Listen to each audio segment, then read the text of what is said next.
All right, hey everyone, Mark here, Mark P Markets. Hold on, let me just move my microphone. Hey, thanks for joining me. I'm sorry I'm running really behind today. Okay, I usually start this thing a little earlier, but again, I apologize for that, and thanks for sticking around. All right, so let's not waste any time. Let's get started right away. Okay, so with all that being said, this is for educational purposes only. For investment advice, please consult a licensed investment advisor. All right, we got that out of the way. Let's say hello to everyone real quick. We got Eligius, we got Steen, good to see you. I see Alice. Hey, good to see you. Bill, you're leaving early. You know what that means? That means I'm not gonna be able to pay you for those hours you left. I'm joking. I'm joking. I'm gonna have to cut your pay, Bill. Okay. Hey, Gregory, good to see you. All right, Jeff. Okay, cool. Yeah, I'm sorry I'm running behind. Hey, everyone. Hey, Joel. Okay. So real quick, I haven't been able, I wasn't even able to put the links in the description portion, so I'm not even going to talk about those. But if you'd like to learn more about my training, go to markpmarkets.com because it's the basis for what I'm going to show you here in this session. We're going to talk about Bitcoin on the smaller time frame. We're going to be looking for day trade setups to see if there's one. We just had NFP come out, so we're going to talk about that, and we'll see if there's a setup worth getting involved in. Okay, now the day trade mentality is not the same as the swing trade mentality. So on the other side of my charts here, I have a larger time frame, the daily time frame, and on that time frame, we're going to be evaluating Bitcoin and other major markets at the same time while we're waiting for things to happen on our smaller time frame. Okay, so I'm switching back and forth between two mentalities. It may be hard for you to follow if you're generally new, but again, if you are new, the day trade side is really not the right side to begin with. Okay, start with the bigger picture. My training is good for that. Also, if you're not in my Discord community, please join it. I don't have the link in the thing here, but I could tell you what, I can type in, I made this short link. I'm going to type it into the chat. All right, so you guys should be able to see this. And I'm going to put it in there. Okay, and you guys can join. If you're not in the server, join it. Okay, there's a free area. Bill has put a lot of really good. That should be the correct link. Bill has put a lot of great resources in the free resources channel. Plus, all these streams and everything go in there as well. Plus, there's the trade history channel that keeps track of the swing trades that we do call in the premium room. Okay, so that's all I'm going to say about that. If you guys have any questions, it's still Cyber Week. And if any of you are interested in signing up, joining for anything, I'm still running my Cyber Week sale. You can send me a private message in the server. Okay. Send me a private. If you have and I haven't gotten back to you yet, I will get back to you today. I've been really busy. Okay. But I am going to be answering those today. So, all right, let's start talking about this Bitcoin situation, and let's talk about NFP. So, Steen, I have a question for you. Um, are you still in the euro?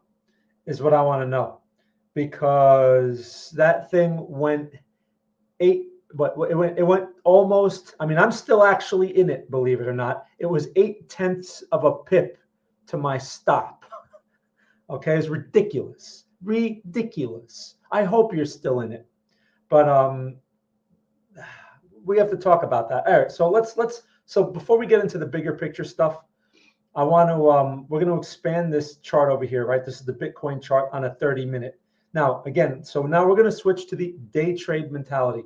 I use the 30-minute chart to get a sense of structure and context so that it can properly form a reasonable game plan. Now, as far as day trades go, a few things you should realize. For one, we're only looking for maybe 2 or 3 at most. That assuming you're going to sit here the entire day and watch this thing, you're looking at 2 or 3 setups the most. Okay. In this session, I usually find maybe one, but keep in mind you should not have 10 trades in a day. If you do, you're doing something wrong. Number one. Number two. So we're looking at this time frame because I want to get a sense of context and levels. Okay. Now we have NFP that came out.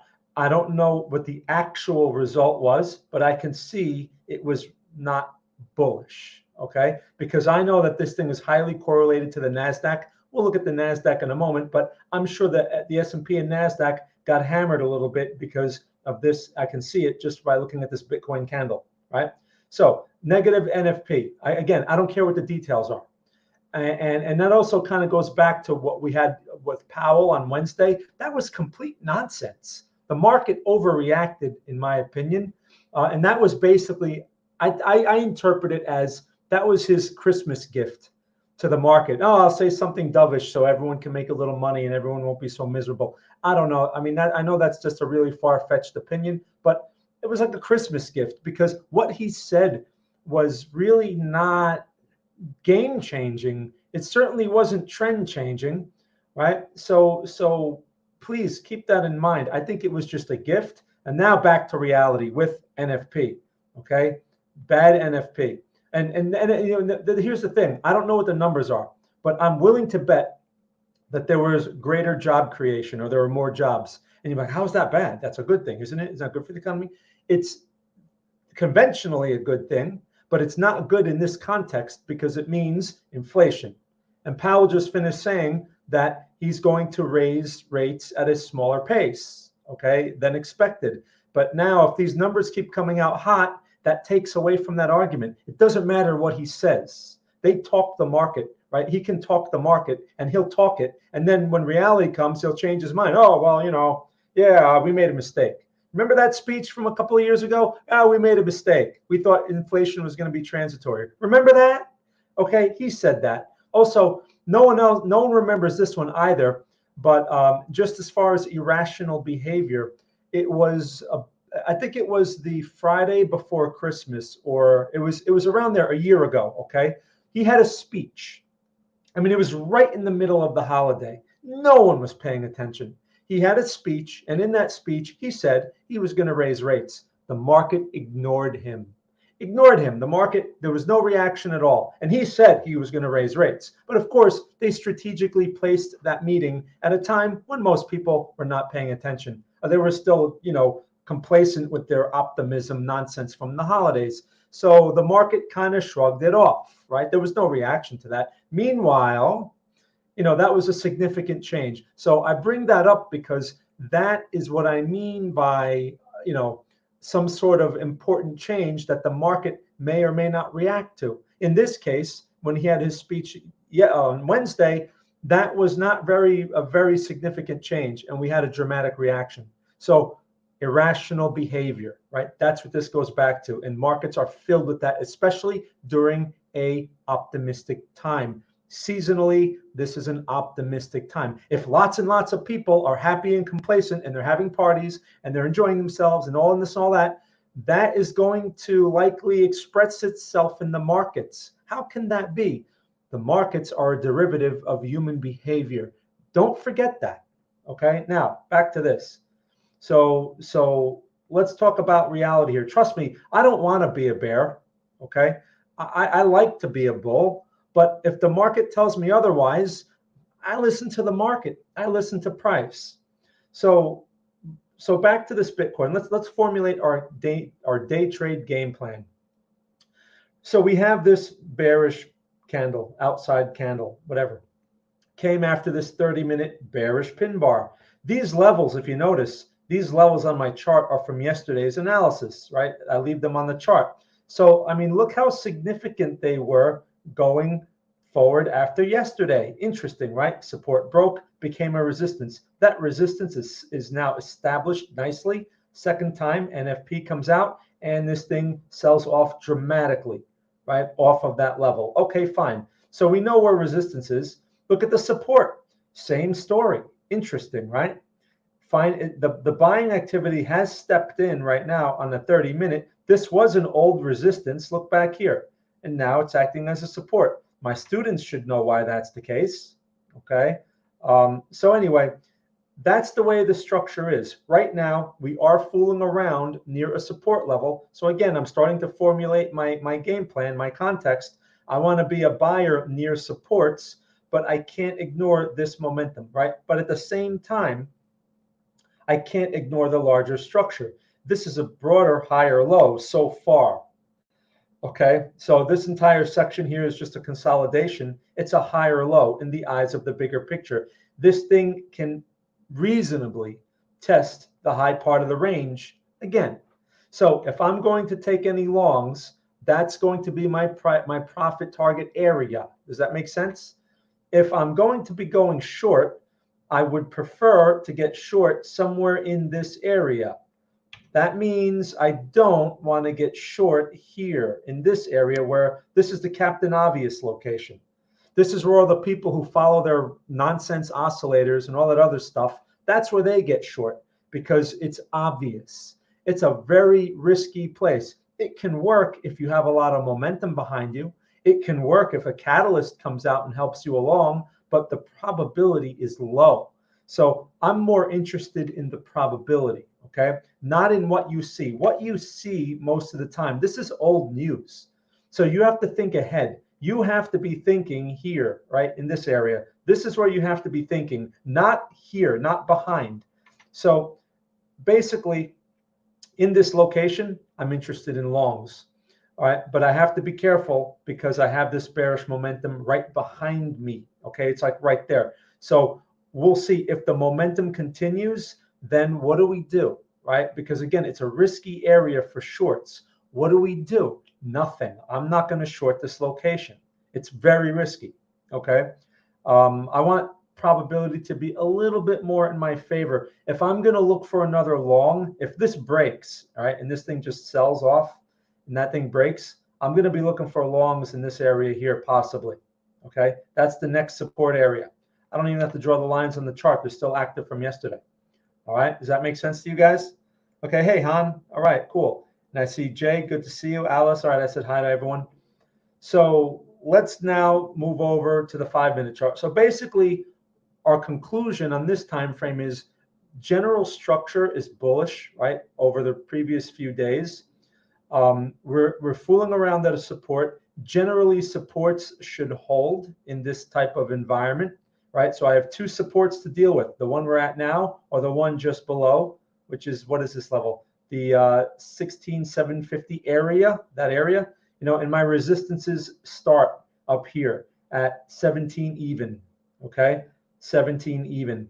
So we have our levels, we have our structure. Now let's go to our 5-minute chart, and that's where we switch over to the perp chart.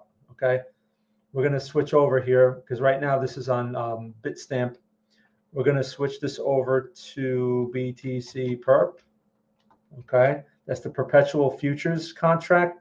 And again, you know, I just switched to the Binance chart. It should look pretty much the same. You should use whatever broker or exchange that you trade on. Okay. So anyway, now, so we have our levels, right? Now the levels, the lines, of course, are not going to be the same in this chart because I don't save them on this chart, for whatever reason, right? I just have this resistance area from yesterday. So we know our support is around there, right? We know that, and we can see this price action here. So here we go. Now we're evaluating the 5-minute chart, okay? And we have our game plan from the 30-minute. That's why I just spent 10 minutes talking about the 30-minute chart. So look, there's a sell signal right here, and that's all we have. I'm not going to do anything now. For one, if I was going to short that, that's not the location I wanted to see. If I was going to short that, I missed it. All right, so forget that idea. And this is the location I'm interested in for longs, this area here. So what do I do right now? We have a little tiny little inside bar developing here. Should I go long? I'm not going long here. I don't like this location. I just don't like it. So I prefer that we test this. So why am I going to be more conservative with the longs while the bigger picture is long? Because I can't ignore this. That's why, right? That's a pretty bearish momentum structure right there. It broke a bunch of supports. So I prefer to see this thing at a more attractive price if I'm going to take risk. Okay. I mean, look how far this thing went. This thing went as low as 16,781, right? It went that low, and then the buying came right in. So that means, all right, and I drew the rectangle here, but basically what this means from the day trade perspective, all right, is this entire area right here. Here, let me make that a little clearer. This entire area right here has buyers in there. There's buying activity in there, that entire area. So if I'm going to get involved, I prefer to be in that area, not here. Okay. If anything, we can argue that there's some resistance right here, right? See that? So that's not a coincidence. And we're sort of, as you could see, between both areas. This is highly random, not interested. Okay, so it looks interesting, but I'm not interested. So we know what to look for here. Okay, now I will be open to a short if we go up here, like this area right here, and fail. I will be open to that if we get that. So I'm going to leave these rectangles on the chart.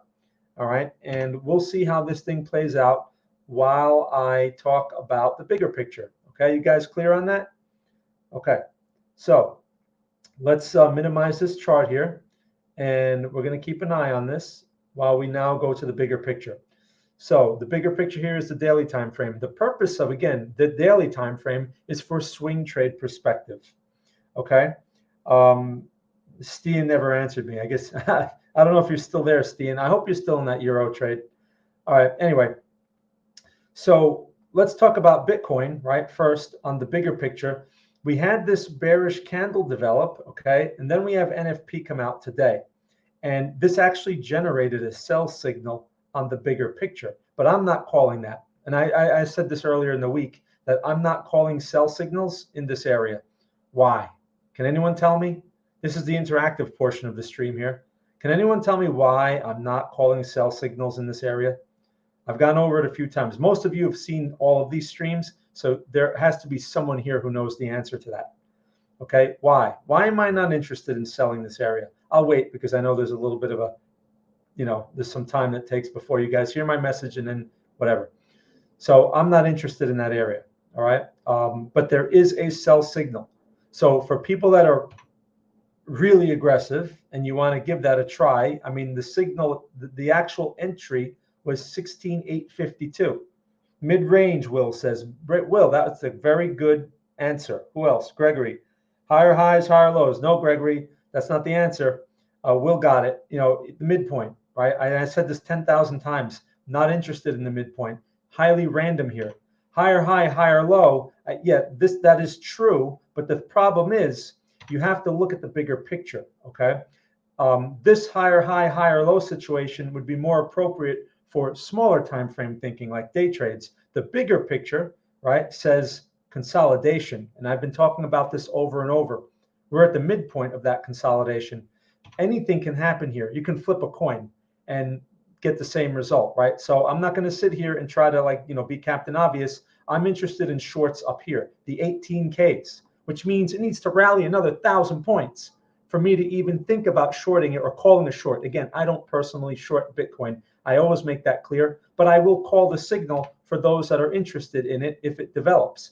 That's why I'm not interested. All right, so I want to see Bitcoin test the 18Ks and then give me some kind of signal, some kind of confirmation before I call a short. Otherwise, I would be interested in a long in this area, right? A triple bottom support possibly. Now that area, that support is highly likely to break. So it is aggressive. But if I see the setup, I mean, that's more like what I would like to see for a possible long. Now that's where the long happens, right? In this situation. Why won't I go for this? Why haven't I called the high or low? Because this is a consolidation. And all the price action inside of this consolidation is meaningless on this time frame. So as a swing trader, it's meaningless. Capitalize that word, meaningless. Doesn't mean anything. Don't get caught up in it. It only has meaning when you're looking at the day trade time frame. Does that make sense? That's why I don't like to talk about the day trade time frame because it can be very confusing for people that don't know how to relate the two. If you're new, stick to the bigger picture, right? And learn the concepts on the bigger picture first. Eventually, you'll know how to combine the two. But the bigger picture is easier. And just because something is harder, well, I want the harder one. I like the challenge, and plus, it's probably more money. No, it's more likely you're going to lose money on the smaller time frame, especially if you don't have these concepts of context, knowing how to read things through the eyes of market context. That takes a little time to develop. Okay. A little time, like 5 years. So anyway, so that's why I'm not shorting that, but there is a signal there. So if you're ultra aggressive and you want to give it a try, okay, but just keep in mind, you can flip a coin and this thing could go against you. So I would highly recommend babysitting this thing. 17,286 is the high. So if this next couple of candles do one of these to you, you can't say I haven't warned you. That's why I'm not shorting this. I mean, look, have you seen the euro situation? That euro has, it's basically kind of like that situation, okay? But at least the euro is at some real resistance levels. This thing is not. All right, so please keep that in mind. Look at Bitcoin. Good thing I wasn't interested in that long, right? All right, anyway, so that's Bitcoin on the bigger picture. You guys clear on that? So let me know if you have any questions. Now, let's go into the bond market.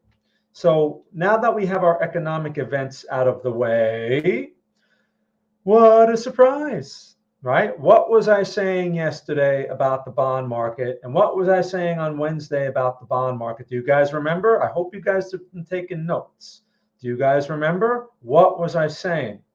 I said that this is a failed high area, basically, but more importantly, I pointed out this old support. See, the line is still on the chart. And I said, if I was going to be a buyer of bonds, it certainly would not be there because that's a highly probable fake out area. And now look what we got. Bearish outside bar, okay, on NFP. All that nonsense from Powell was nothing more than optimistic euphoria hype nonsense, okay? You can't even trust the chairman of the Federal Reserve. But of course, you know, I'm not asking you, you should know better not to trust anyone. They have an agenda, okay? So that's why, you know, I kept saying to people, I'm not buying it. Oh, look at Bitcoin, okay? Let's see, how much time do we got there? All right, we got 2 minutes. Let's see how this candle closes. I don't like this location though. I don't like this, right? So there is actually a buy signal based on, it took out the highs of those previous 5-minute candles, but we never got into this, man, we barely tapped the upper border of this zone.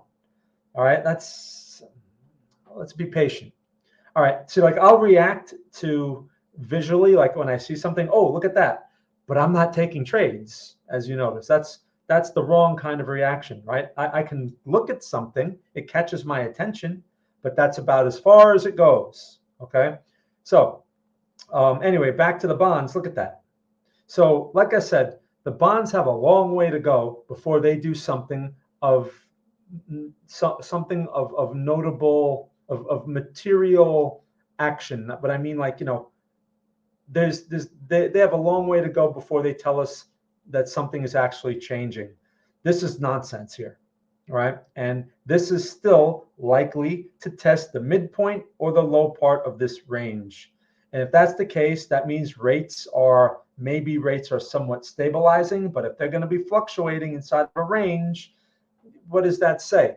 That also implies that if this level sticks, meaning, you know, it rejects and next week we just start pushing back toward the midpoint, then we have a range high established pretty much, right? This would be our range high, and that's a lower high relative to the bigger picture, all right, if that sticks. So next couple of months, I'll be very curious to see, are we testing lows? If we're testing lows on the bonds, that means rates are going higher and nothing has changed, okay? Also, I mean, we are still in a rising rate environment. Powell said he was going to raise rates at a slower pace, not stop raising rates. So that kind of makes sense here with the bond market, right? So I spend a lot of time with the bond market because that's the beginning of everything. And if you don't understand that, go to the free channel in the Discord, right? There's a free channel in there. Bill put some very, very valuable information about the business cycle and how bonds fit into all that. That's one of the first things I learned as a CMT. And it took me a long time before that actually sunk in and actually I recognized what it meant. But as a beginner, that's a really good concept for you to start working with, okay? It's academic. It's not going to make you $1 million right away, but it's going to give you a lot of perspective. That concept, okay, is actually how I spotted the top of the stock market a year ago, and I was able to avoid all that bearish stuff that has occurred since then because I saw that situation that no one was talking about. Now, I hadn't just seen it, I was telling everyone about it. You can go back to my videos at that time, they're still online, and I was telling people in our group, you know, stocks are highly risky. Stocks are highly risky. I was telling people, half the people don't listen because, they don't want to hear that, right? They'd rather be lied to, especially when the market's making new high after new high. But what I saw was the elevating risk. Anyway, so bond market hasn't changed. We'll see how this thing goes over the next week. Look at this Bitcoin situation. It's tempting, right? But I'm not touching that. Okay, let's now move along to the next market. Let's take a look at the NASDAQ. All right, NASDAQ. So these rectangles, these levels that are on my charts here, these are again from previous analysis. Alex says, yeah, bonds gapped into an old support. Yes, right. So that's why I'm not buying this. I'm not buying this bullish nonsense. I'm not buying into the Santa rally. All right, I'm just not. It's an optimistic time. Everyone just feels good, and they all like to feel good together. Look, I'm not trying to be pessimistic. I'm just not buying it. I just don't see it. Okay. There's still a lot of things that, like I said, with the bonds, there's a lot of things that have to take place before this market really starts to find more, like a happy market like we had over the previous 2 years. We're not going to see that for a little while. All right. Anyway, so let's talk about the stocks. So we have NASDAQ, right? I warned about this location. It was a very tough location, right? We had Powell come out and give the market a gift. That's that candle right there. Okay. That's the Santa Powell rally. And then what we have since then failed at the high, and now NFP. Okay, NFP says, hey, back to reality a little bit here. We'll see. Now we have a red candle right now. It was lower. It's trying to recover. And look, there's a correlation, as we know, with the NASDAQ and Bitcoin. Or it's really the S&P is really like the main market, not the NASDAQ. But they all follow each other almost to a T, right? And Bitcoin is part of that family. So as you can see, it's trying to recover now, right? This is the daily candle. We have the entire day before this thing closes. So this thing can close on its low. Don't know. We have to see. Can't make any judgments. But all we know is we failed off of a resistance, okay? So bad place to be going long. Bad place to own stocks. I mean, as swing trades go, it's a highly risky location. If you manage to catch something off of here, off of that Powell thing, this would probably be a good time to maybe take some money off the table if you have some profits, something like that. Just mitigate risk, because this right here, I suspect it won't continue very far. Now, we are in an optimistic time, so it's possible to test up in this area right here. It's possible to test that again, but be very careful with markets that just keep, like they pull back and they keep testing the high and they fail, and they keep just testing a little more and they fail. What that does is that gets people more and more long. So you have more and more longs accumulating. And when something breaks, okay, and the euphoria is over and the party is over, all those longs go for the exit at the same time. So be very careful with that. If you're going for longs, you should be looking at support levels. Not only should you be looking at support levels, but you need to pay attention to the structure. Look at this. This is the bigger picture on the NASDAQ, right? Does that look bullish to you? Now, people who don't know any better will say, this is bullish right here. It's bullish. Yeah, but that's not bullish relative to this. Okay? So if this thing can't go anywhere, first of all, for the NASDAQ to really start proving something of value, same with the bonds, we need to start clearing some significant levels. We're not even close. So it's got some ways to go. This thing can fool around, work its way a little higher, presumably this area right here, and then fail again. This price action that I'm describing here can take a month. So please keep that in mind. That's the goal of these streams. That's why I do this analysis, is to give you that kind of perspective. Because again, everyone's all wrapped up with their hourly charts. They're not paying attention to these bigger picture, the bigger picture context and the general economic environment. Okay, you need to keep that in mind. All right, so that's the NASDAQ. Now, can you look at path for a short? Okay, is that a stock? They had a great report, but it might be just optimism. Well, what do they do? Now, here's the thing. Most stocks follow, if they're tech stocks, for example, they're going to be highly correlated to the NASDAQ, or many stocks are highly correlated to the S&P, okay? But biotech stocks, if PATH is one of those, biotech stocks, what is that? UiPath. These have a tendency to do their own thing, right? They're not going to be as market sensitive because usually these are driven by other factors besides interest rates. These are driven by FDA approvals. Yeah, it's a stock. Okay. So what business are they in? Maybe you can tell me real quick, because again, if it's like a biotech type of company, these have a tendency to do their own thing, which means they are less correlated, right? So you can judge them a little differently. That's the whole point. So let's look back a little bit here. Let's go to a weekly chart real quick. I normally don't look at stock charts, or take requests, but I'll do it real quick here. Alex comes to like every single stream. So look, Alex, not exactly a great looking chart there on the bigger picture. I mean, look at that. This thing's gotten hammered. I mean, man, how far has this thing was at $88 at one point, and we are now at 14.5. Automation software. Okay, they're not biotech. Okay, so yeah, I guess you haven't received the memo on that one. All right, that's my Lumberg impression. So yeah, here's the thing with that. You're getting a little pop here, but look at the resistance. Look, like you're like right there, first of all. So it's not attractive at all. This is going to suck in a lot of people who don't know any better. That's what that's going to do. I wouldn't buy into that at all. All right, pay attention to that bigger picture. This thing is likely to fail in this area. It's highly likely to fail. So if you had mentioned this, look at path 4 short. Okay, so at least you're thinking the right way. Okay, you're thinking the right way. So here's the thing. You're in the location. You don't have the setup yet, but you have the location. Now, if you're going to short this, I would suggest options.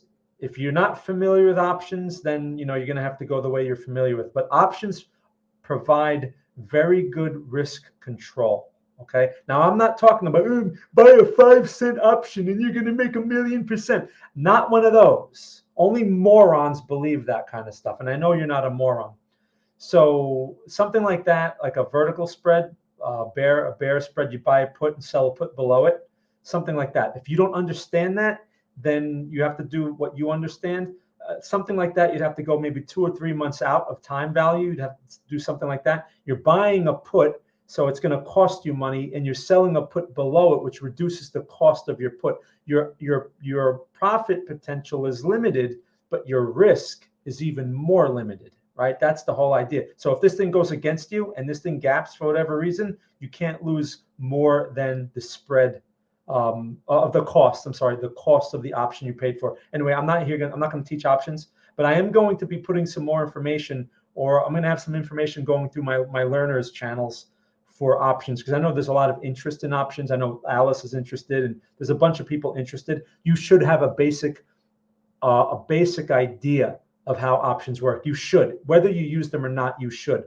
I learned about options for about 5 years before I actually started doing anything with them. 5 years of just like, I read books and all that stuff. Obviously, I had no girlfriend. No, I'm joking. I had a girlfriend at that time. Anyway, but I spent a lot of time learning about options before I actually started putting them into practice, because it took time to get confident with how they worked and this and that. And I was very slow. Plus, it wasn't like my full-time thing. I was just kind of doing it on the side, like for fun, really. All right, I must be a really fun guy. I'm reading books about options. So anyway, that's what I was doing.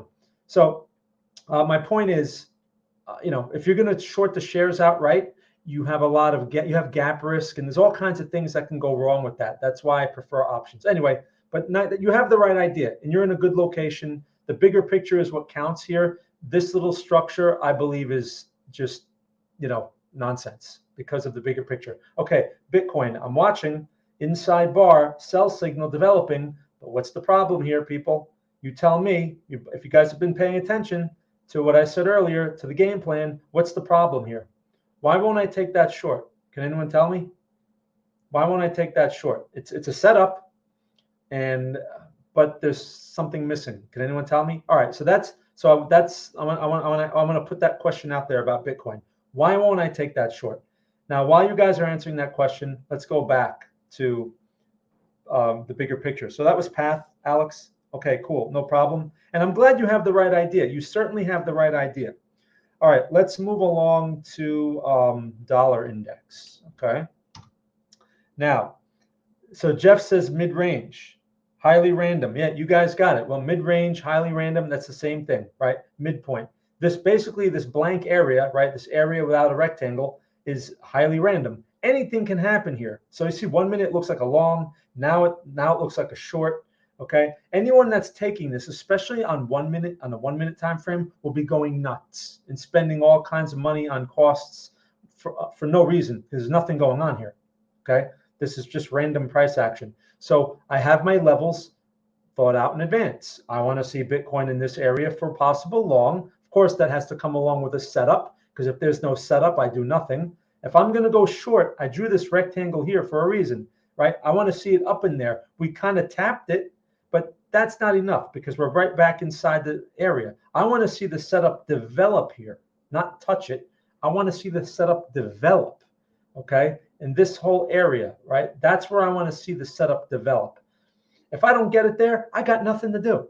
I got nothing to do but watch. And I keep in mind, as a day trader, right, this is one of the drawbacks. You have to sit in front of your screen. This may take another 2 hours before it gives a setup. Or how many times have I put up on a trade, right, in this stream here, and then it gets stopped out like in an hour, and then you had to get back in, and then it went to the target, right? That's happened a few times.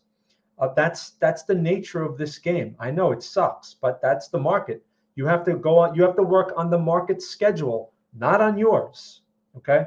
All right. So let's talk about the dollar index here.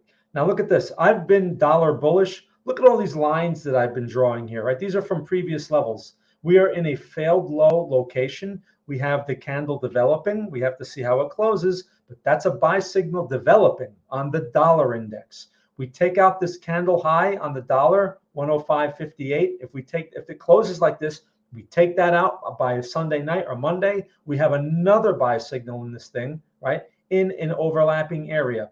So that again may lead to the euro short. Tell you that Powell nonsense was just complete nonsense, and I keep bringing that up because that almost stopped me out of the euro, and I know it's noise. Okay. And I put 150 pips stop on that thing because I know it's hard to move 150 pips, and it still went there, like fractions of a pip. I can't believe I'm still in that trade.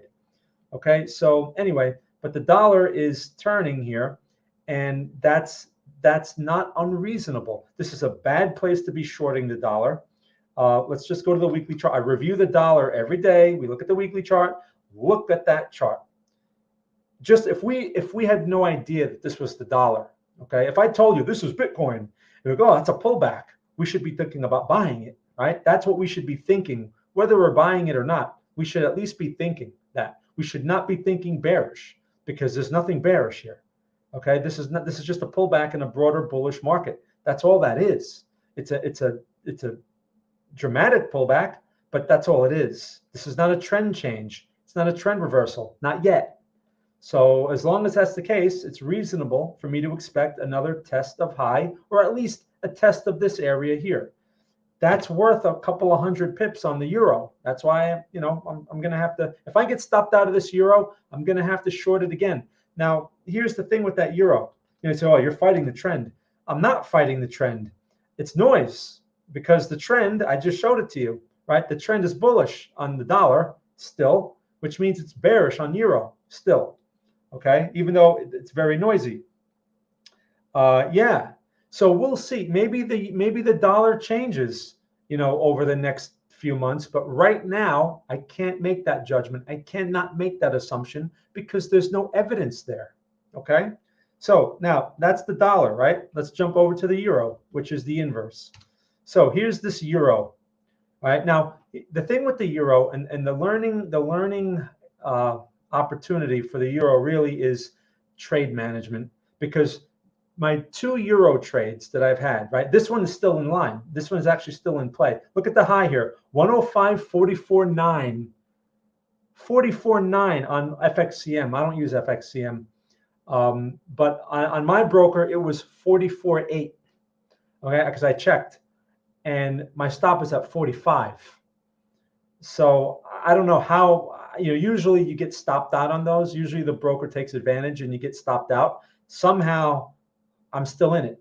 Okay, so I don't know how, but sometimes it works out that way. Now this may still get stopped out, so it's still not, I'm still not out of the clear yet. Still not in the clear yet, but at least we're at 104.57. I mean, this thing's pulled back 90 pips on that NFP news, and I knew this was nonsense. It was just hot air. This is that Powell nonsense. Okay, that's all that was.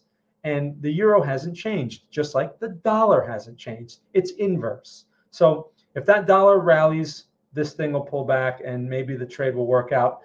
If you got stopped out, which is very possible because it's going to depend on the broker because it was so close. Some brokers may have stopped out. Okay. If you're stopped out of that and you have to take another loss, well, this may turn into another sell setup, and I'll send out another trade idea. I'm going to do that anyway. The thing is, the management is going to be a little adjusted because my point was over the previous 2 trades in the euro, right?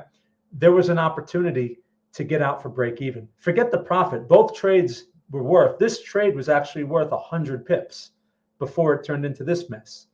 And the trade before that was also worth 100 pips before it got stopped out. So the thing is, it's not about taking the 100 pips. You could have taken 100 pips. That's not the thing, because it had not justified the risk. Okay. But adjusting the stop is something that could have been done. There was plenty of opportunity to do so. And actually, the second trade, this trade, it was a lot harder to adjust that stop because it happened so fast. I mean, I got filled the same day as the Powell speech, and then the Powell speech came out. And so I went from, in the same day, I went from plus 100 to minus 100 in just a matter of a couple of hours. That's a tough one. But anyway, we're going to be more focused on the trade management for this next euro trade. Once this candle closes, if I call that, it'll probably be Sunday or possibly Monday. Maybe today in the evening, I'll put the order out, but we'll see how that closes. Anyway, so that's a pain. Is anyone in that euro? Is anyone in that euro from my trade? I want to know, and if you got stopped out, I want to know, because it's just very interesting how I managed to not be stopped out. And usually they have no problem stopping me out. They love stopping me out. I usually don't get like any kind of, usually doesn't work out like that for me. So, but like I said, this thing can turn right around and go right to the stop. So we'll see. If not, great. But I will put another sell order out there. All right. So anyone in this thing, let me know. All right. So, oh yeah. And you know what? Still waiting for Bitcoin to do something here. Let's take a look at oil. Is anyone in this oil trade? Anyone in this? Because I called this one too. The same time that I called that euro, I called this at the same time, which was actually, I guess you could say, an inverse type of trade. This one's working out. The trade was called from here, and this call was actually brought to my attention by Stian. Okay, and he said, "What about oil?" Oh yeah, oh, it looks good. So I sent it out, and the trade at one point was worth, let's see, 83.32 was the high. That's what I was going to say, Alex.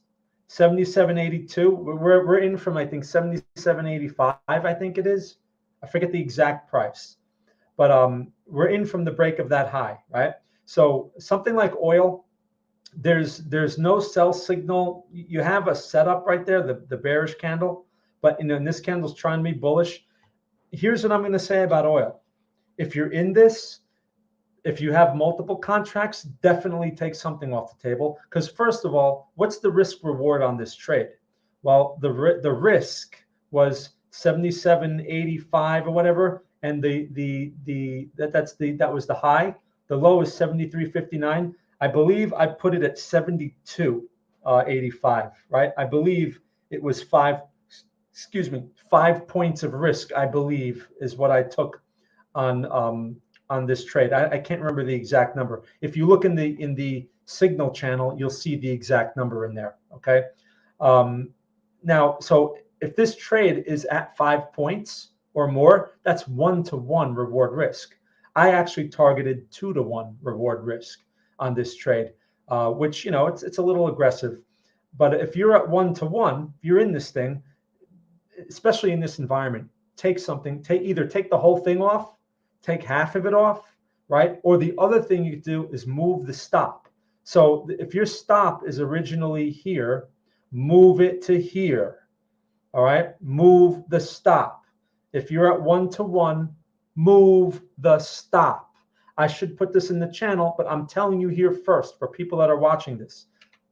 Move that stop to break even. And now, if you have done that, this is a risk-free trade. You're going to give back your profit if it goes back to the stop, but you're not taking a loss. Now, some people will interpret that and they'll say, but I am taking a loss. I'm giving back the 5 points or whatever. That's not your money. Okay. If you have not closed the trade, that's the market's money. You're giving the market back its money. Look at it that way. This is not a loss because your actual capital, if you put your stop to break even and it goes straight to your stop, your actual capital just stays the same. Just, you never saw that profit. That's all. Keep that. It's a very important mentality. If you view this as a loss, you are setting yourself up for a lot of trouble. I'm telling you. So let's categorize this terms based on aggressive, moderate, and conservative, right? So aggressive would be move the stop to break even. How is that aggressive? Because you're giving the market a chance to continue higher, and this thing can go back to your stop, right? And you're going to give back the profit. You're giving the market a chance, right? You're not really, it's a risk-free trade, but you're risking that profit. So consider that aggressive. Moderate is you take something off the table now and you let some run and you move your stop, okay? If you have multiple contracts. Conservative is you take it all off now, and you're completely you're getting rid of your risk and you're coming out with a profit. Okay, so again at 81.52, I mean, how many points is that? So 77, like 4 points. So that's not exactly 1-to-1, but because of this, it's close. Okay, it's close, and it's a Friday. You're going into Sunday. The dollar is trying to rally. All right, and you might as well just take the money if you have it. I know I just ranted here for like 5 minutes on taking the money, but you really need to. You really need to grasp that idea, right? Especially after taking €2 stop outs. If you got stopped out that second time, I mean that euro has been nothing but a pain. So there's a profit here. Take it. Take it. All right. So we went over the 3 ways. All right. So while I'm talking about all this, Bitcoin again is doing absolutely nothing. Look at this. Look at this. Overlap, overlap, overlap, overlap. I don't like it. Again, getting a buy signal here. I don't like it. Now you say, well, why don't you like it? Higher lows, higher highs. Right. But that's higher lows, higher highs relative to this tiny little 5-minute structure. It doesn't carry any weight.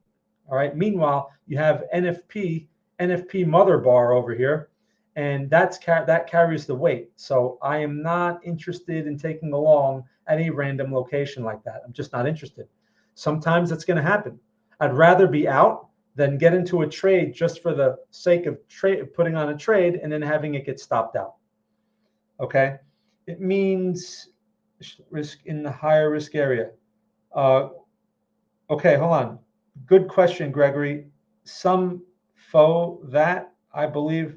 Okay, where's this? Oh, here's this question, Gregory. Hold on, I just missed your question. When a trade is moving do you have any strategies to add? That's a good question. I don't have a specific strategy, and it's not something I would suggest. Okay, it's rare to get an ad. And I'll give you an example. Let's go to the euro, because the euro is a good example of basically an ad is when you get a second setup, but you're in, right? You got in on a first setup, right? So let me give you an example. Took this first trade over here, right? It got stopped. It was a limit order, limited in, okay, got in, and the trade, let's just say it never went up to the stop practically. I'm still in it, like I said, but let's just say it never went anywhere near the stop. Okay, let's just say it found another area, and then it gave us this pattern right here at a much lower price. But we're in that first one. That secondary signal, that would be your opportunity to add. It's like putting on a second trade. It just, the signal happens to come after you have your first trade, before your first trade got anywhere, stopped out or to its target. Does that make sense? That's on the bigger picture. All right. The smaller picture, I guess you can use that same concept, but the smaller picture is a lot harder.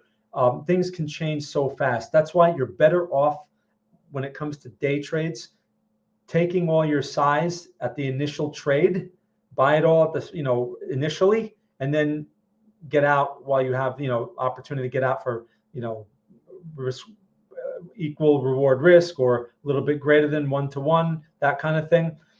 When it comes to putting on more on the day trade time frame, like let's say you want to start out with 1 and then you want to add 1, then that type of situation is going to be like, you're not exactly, maybe the first one is very aggressive, right? Let's say, for example, we took a long right here on this on the green candle. We got long 1 with the plan, okay? Because we plan this. We say, okay, I'm going to buy 1. This is not a good location. I'm going to buy 1.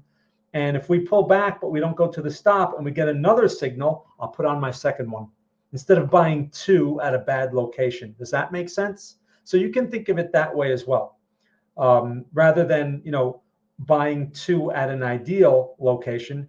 If it's a less than ideal location, you can buy 1 with the idea that you're going to add that second one based on, what kind of price action you get going forward. Does it almost touch your stop and then give you a new buy signal? Okay, great. Now you can add a second one. All right. Does that make sense? But yeah, but you have to be very careful with that. It's not something I would recommend in the beginning.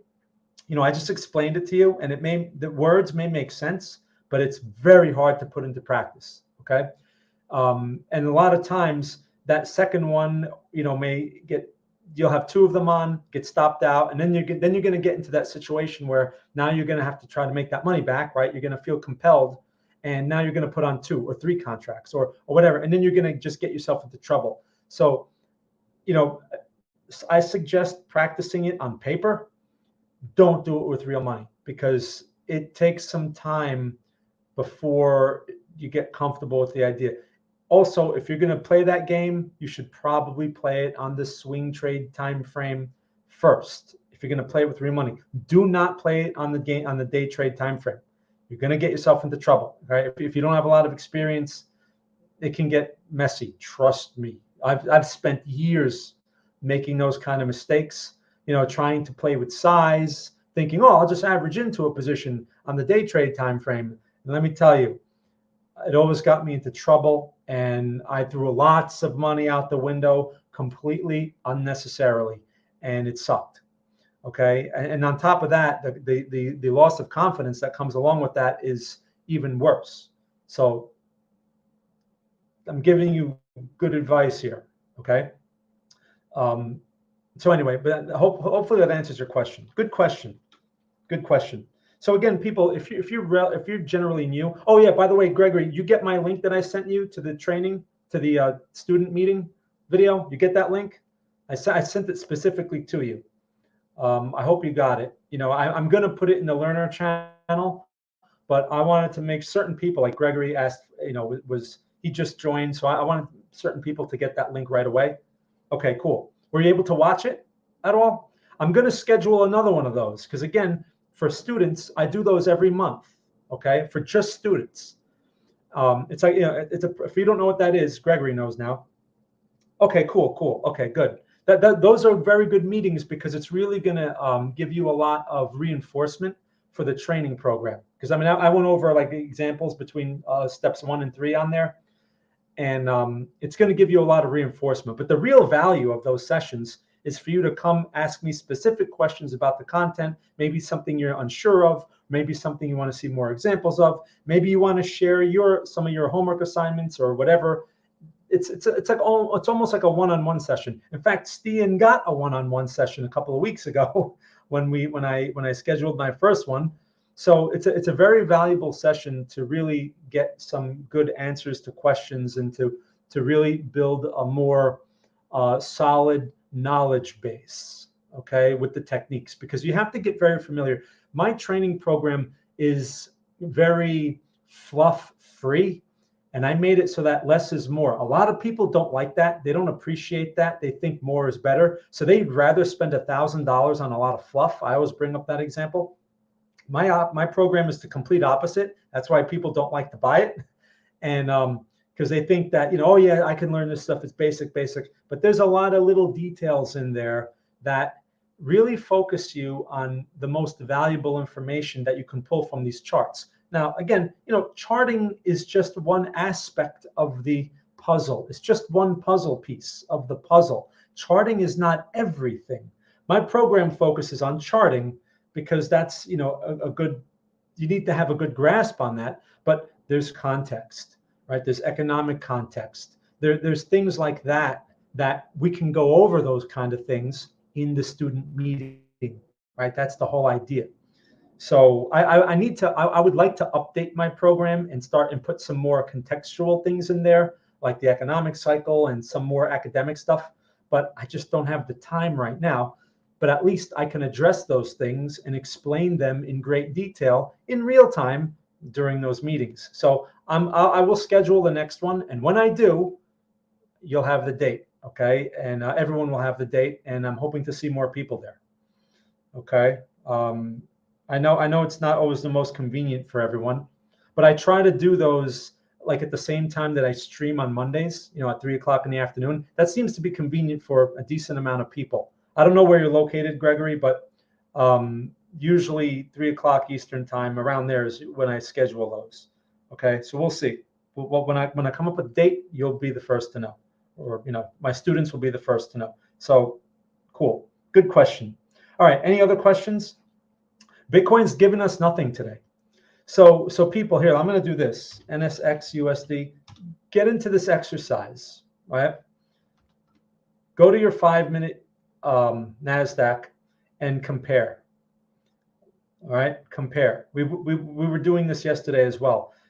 Does this look similar? It's not going to look exact, but look, NFP, right? Recovery. Okay, look, recovery. Is that a coincidence? Look, pull back. Okay, look, pull back. Look, recovery over here, right? Look, recovery, right? Look, recovery. Okay, look over here, consolidation. Look, consolidation. So this thing is not, Bitcoin does not trade in isolation. You're in New Jersey? I'm in New Jersey. I have a Jersey guy that's actually a customer? How can that be? I'm very unpopular here in New Jersey. Oh, what part of Jersey are you from? That's really cool. So you should have no problem with Eastern time.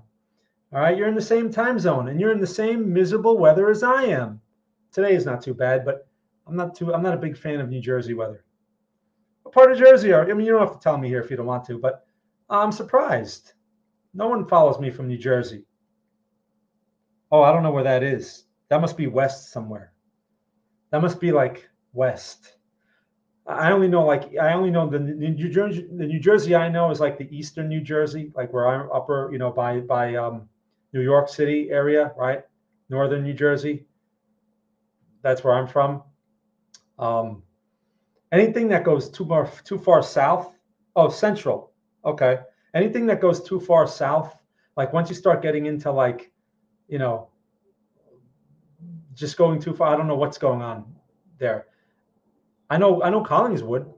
That's really far. It's a couple hours away from here. But when things get west, that might as well just be Pennsylvania for me. I have no idea what's going on out there west. Anyway, okay, cool. Well, that's cool to know, Gregory. Maybe one day we get together. All right, Jersey guy over here. So anyway, so like I was saying with NASDAQ, right? Do this exercise. Notice the correlation. This can be helpful. Bill asked me the other day, he said, well, how do you know who's the leader here? How do you know Bitcoin is not the leader? Well, I mean, just from watching this thing for quite some time. Hey, Jimmy, just from watching these things for quite some time, It seems that the S&P, it's really the S&P. I have the NASDAQ on here, but it's really the S&P that leads everything. And that's something I learned when I got started in this game 23 years ago. One of the first things I learned was relative strength or relative weakness versus the S&P. Okay, and that was comparing stocks. So I've always been in the habit of comparing everything to the S&P, and it seems that the S&P still leads, but it's a very big market, of course, right? It's the S&P. So anyway, keep that in mind. Keep this on your radar because this can kind of give you a heads up at least, right? Am I taking trades on this concept? I'm not. I'm still using the levels. I'm still using the context. But maybe the price action here can give us a heads up. Like, for example, there's a buy signal in here right now. Of course, I'm not going to take that as a long, but I shouldn't be shorting this, at least. Does that make sense? All right, so enough of that. Okay, man, I'm giving you a lot of valuable stuff here, but I do that every day, and I only still have just over 10 people. No one likes me. What am I going to do? All right, cool. So everyone, any other questions? I'm on here an hour. These are supposed to be a half hour, but it's Friday, and I like to talk. So if I don't have questions, again, everyone, I would say click on the links in the description portion, but I wasn't able to put them in there today. Go to my Discord channel. I put the link earlier in the chat. Okay, here I'll put it again. I have a link. If you're not in that free Discord, there's a free area there. I'm going to just type it in for you guys again. All right. And this should take you there. That should take you there. Let me see, is that right? Okay, I'm going to put this in here correctly. I want you to go there, sign up, right? It's free. And if you're interested in any of my premium stuff, my premium signals, whatever, there's information on that inside the channel, inside the channels there. I have a lot going on, right? I have a guy that's calling options trades and stuff in the active investors room. We have the learners area that you're not going to see any of that stuff if you're free, but there's a lot of good stuff in there if you're free, like in the learning resources tab and stuff like that. Okay, so go there, sign up, and if you have any questions or if you'd like to take advantage of my Cyber Week deal, send me a private message. I'm going to be looking through those today, and I'm going to be answering those. I have a special coupon for cyber sale month, week, whatever. I have a special coupon, and I will personally give it to you. Okay, be careful. There's a lot of there's been a guy that's been trying to impersonate me in there. I think he's out. He listens to these obviously, but just I put a channel in there about that. You know my actual number 4103. That's my actual unique identifier, so you know it's me. Okay. But that's why I ask people to reach out to me. I don't reach out to you. You reach out to me, and you know you're reaching the right person. Okay. You can't. I'm at the top of the channel. There can only be one of me up there. All right, you guys. So again, thank you all for spending this time with me here today. I hope you got some value out of this stream. No trades, but hey, that's okay. That's going to happen. Okay. And today's Friday. It's after NFP. The activity, that's it. Party's over. So don't force anything. That's all I'm going to say. And we'll continue this next week. All right. So again, enjoy the rest of your day or the rest of your evening, wherever you are in the world. And thank you very much for watching.